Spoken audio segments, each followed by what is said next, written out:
Hi friends, welcome to our channel. Brahmamudi serial next ఎపిసోడ్లో ఏం జరగబోతోందో ఈ వీడియోలో చూసి తెలుసుకుందాం. కావ్యని నిందించిన రాజ్ అసలేం జరిగింది అని తెలుసుకోవడానికి ఈ వీడియోని స్కిప్ చేయకుండా ఎండ్ వరకు చూసేయండి. సీతారామయ్య తన నిర్ణయాన్ని చెప్పిన తర్వాత ఇంకా ఎవరికైనా ఈ ఇంట్లో అభ్యంతరం ఉందా అని అంటాడు. అప్పుడు కావ్య, క్షమించండి తాతయ్య గారు, నాకు అభ్యంతరం ఉంది అని అంటుంది. అప్పుడు సీతారామయ్య, ఏంటి నీ అభ్యంతరం అని అంటాడు. అప్పుడు కావ్య, మీరు చిన్నత్తయ్య గారి ఆహాన్ని చల్లార్చడానికి మూల స్తంభాన్నే కదిలించడానికి సిద్ధపడ్డారు.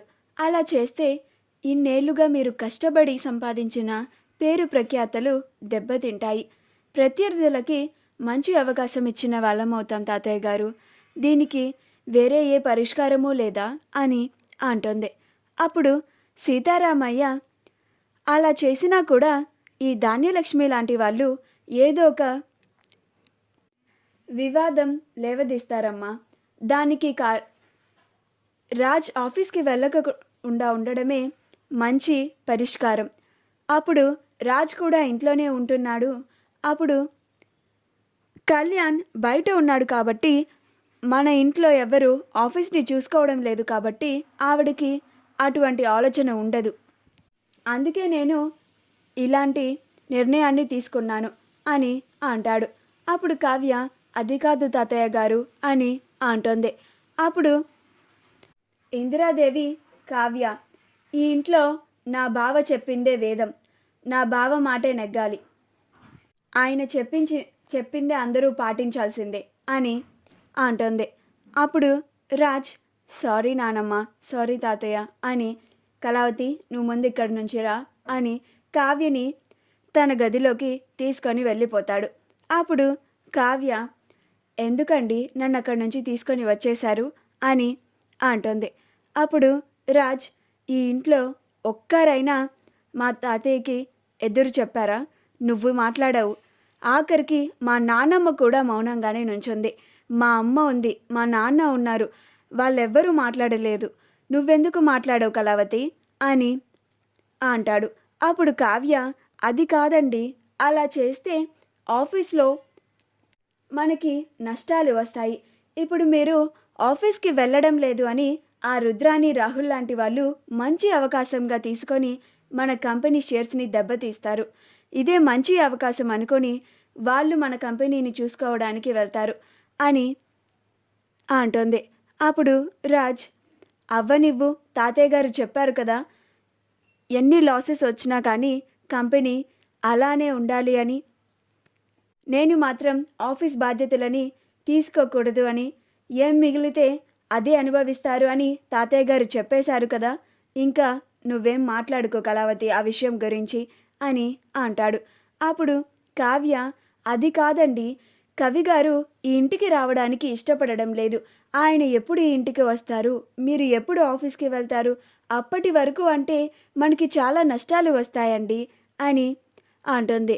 అప్పుడు రాజ్, ఏంటి కొత్తగా మాట్లాడుతున్నావు? కవి గారు ఈ ఇంటికి రావడానికి ఇష్టం లేదు, ఎప్పటికి వస్తారోనా? అంటే కళ్యాణ్ ఈ ఇంటికి తిరిగి వస్తాడు అని నీకు నమ్మకం లేదా? లేదా వాడు ఈ ఇంటికి రాకూడదని కోరుకుంటున్నావా? కొత్తగా ఈ ఆస్తి ఐశ్వర్యం పైన మోజమన్న పుట్టిందా ఏంటి? కళ్యాణ్ ఈ ఇంటికి రాకూడదు అన్నట్లుగా మాట్లాడుతున్నావు అని అంటాడు. అప్పుడు కావ్య, అదేంటండి అలా మాట్లాడుతున్నారు? నేనెందుకని అలా కోరుకుంటాను? పైగా నాకు మీ ఐశ్వర్యం, ఈ డబ్బు పైన అస్సలు ఎలాంటి ఆశా కోరికలు ఏమీ లేవు. మీరు అంతలాగా మొన్న వెళ్ళి అడిగి తిరిగి వచ్చారు కదా, మీ తమ్ముడు ఏమన్నా మీ మాట విని ఇంటికి వస్తానన్నారా? చెప్పండి అని అంటుంది. అప్పుడు రాజ్ మౌనంగా ఉంటాడు. అప్పుడు కావ్య, మరి కవి గారు ఈ ఇంటికి రానని మీకు సరాసరి చెప్పేశారు కదా, మీ పిన్ని గారు అలా ఉన్నంతకాలం కవి గారు ఈ గుమ్మంలో అడుగు పెట్టారు. అప్పటి వరకు ఇలా ఉంటే ఆ రుద్రాణి గారు వాళ్ళ కొడుక్కి పట్టాభిషేకం చేయొచ్చు అని చెప్పి వాళ్ళ కొడుకుని మీ స్థానంలో కూర్చోబెడుతుంది. ఇక ఆ రాహుల్ గురించి మనకి తెలిసిందే కదా, అని అంటుంది. అప్పుడు రాజ్, మరి చేసేదేం లేదు కళావతి, మనం చూస్తూ ఉండడం తప్ప అని అంటాడు. అంతగా ఏమైనా పెద్ద ప్రాబ్లం వస్తే తాతయ్య గారు చూసుకుంటారులే అని అంటాడు. అప్పుడు రాజ్, కళావతి, ఇంకా ఈ విషయం గురించి మనం చర్చించడం వ్యర్థం అని అక్కడి నుంచి వెళ్ళిపోతాడు.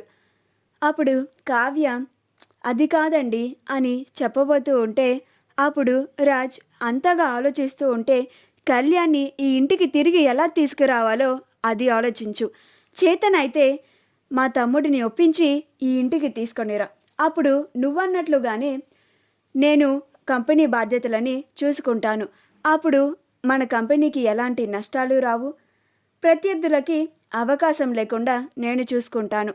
మన పేరు ప్రతిష్టలు పోకుండా కాపాడతాను అని అంటాడు. అప్పుడు కావ్య అలానే నుంచని ఆలోచిస్తూ ఉంటుంది. అప్పుడు రాజ్ ఇంకా అక్కడి నుంచి వెళ్ళిపోతాడు. కావ్య, ఏంటి కవి గారిని నేను ఒప్పించి తీసుకొని రావాలా? అస్సలు అలాంటి పని చేయను. కవి గారు వారి కష్టం మీద జీవితం ఏంటో తెలుసుకొని, కష్టం విలువ తెలుసుకొని ఎదిగి ఆ తరువాతే ఈ ఇంటికి రావాలి.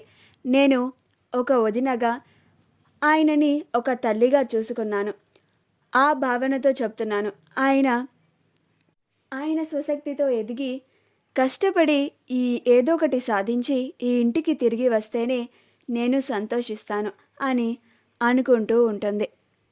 కానీ నేను మాత్రం ఇలాంటివి ఎన్ని జరిగినా సరే కవిగారి దగ్గరికి వెళ్ళి ఈ ఇంటికి రండి అని మాత్రం అస్సలు అడగను అని అనుకుంటూ ఉంటుంది. ప్రకాశం ధాన్యలక్ష్మిని, అసలేంటే నువ్వు చేసింది పని? నీ వల్ల ఇప్పుడు రాజ్ కూడా ఆఫీస్కి వెళ్లకుండా ఉంటున్నాడు.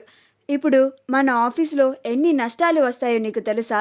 దాన్ని నువ్వేమన్నా పూడ్చగలుగుతావా అని అంటాడు. అప్పుడు ధాన్యలక్ష్మి, నాకదంతా తెలీదు, నా కొడుకు అక్కడ కష్టాలు పడుతున్నాడు, కానీ రాజ్ మాత్రం రాజభోగాలను అనుభవిస్తున్నాడు. ఇప్పుడు రాజ్ కూడా ఆఫీస్కి వెళ్ళడం లేదు, నాకు అది చాలు అని అంటుంది. అప్పుడు ప్రకాశం, అసలు బుద్ధుందనే నీకు? ముందు నువ్వు ఆ రుద్రానితో సావాసం చేయడం మానుకో. ఆ రుద్రాని బుద్ధులన్నీ నెమ్మదిగా నీలో పూనుకుంటున్నాయి. ఆ రుద్రానిలాగా చేస్తున్నావేంటి? ఇలానే ఆ రుద్రాని మాటలన్నీ విని అనామిక తన కాపురాన్ని చెడగొట్టుకుంది. నువ్వు కూడా నీ కాపురాన్ని పాడు చేసుకోకు. నేనిది హెచ్చరిస్తున్నానో లేదో, నీ మంచి కోసం చెబుతున్నానో అర్థం చేసుకో. ఇకనైనా ఆ రుద్రాని మాటల్ని వినకు అని అంటాడు. మా వీడియో కనుక మీకు నచ్చినట్లయితే లైక్ చేయండి, షేర్ చేయండి, మా ఛానల్ని సబ్స్క్రైబ్ చేసుకోండి. పక్కనే ఉన్న బెల్ ఐకాన్ని